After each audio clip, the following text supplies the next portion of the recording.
అందరికీ కార్తీక పౌర్ణమి శుభాకాంక్షలు అండి. అందరూ కార్తీక పౌర్ణమి పూజ ఎలా చేసుకున్నారో తప్పకుండా కమెంట్ సెక్షన్లో కమెంట్ చేయండి. నేనైతే ఉదయం పూజ చేసుకుందాం అనుకున్నాను కానీ కుదరలేదండి. అందుకే ఈవినింగ్ పూజ అయితే చేసుకున్నాను అనమాట. 365 ఒత్తులు కూడా వెలిగించుకుందామని అన్నీ సిద్ధం చేసుకున్నాను.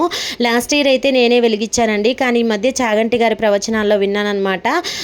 ఈ 365 ఒత్తులు ఆడవాళ్ళ కన్నా కూడా ఇంట్లో యజమాని ఎవరైతే ఉంటారో పురుషుడు వెలిగిస్తే చాలా మంచిదంట. అందుకని మా వారితోటి వెలిగిద్దాం అనుకున్నాను. అయితే మా వారికి నేను ఆ విషయం చెప్పలేదు. మా వారు నాకు తెలియకుండా బయట నాన్ వెజ్ అయితే తిన్నారంట.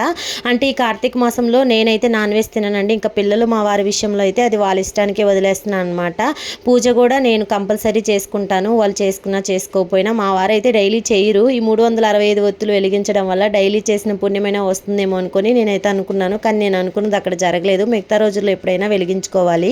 మీరందరూ పూజ ఎలా చేసుకున్నారో కమెంట్ చేయండి. వీడియో నచ్చితే లైక్ చేయండి. ఓం నమః శివాయ, ఓం నమో నారాయణాయ.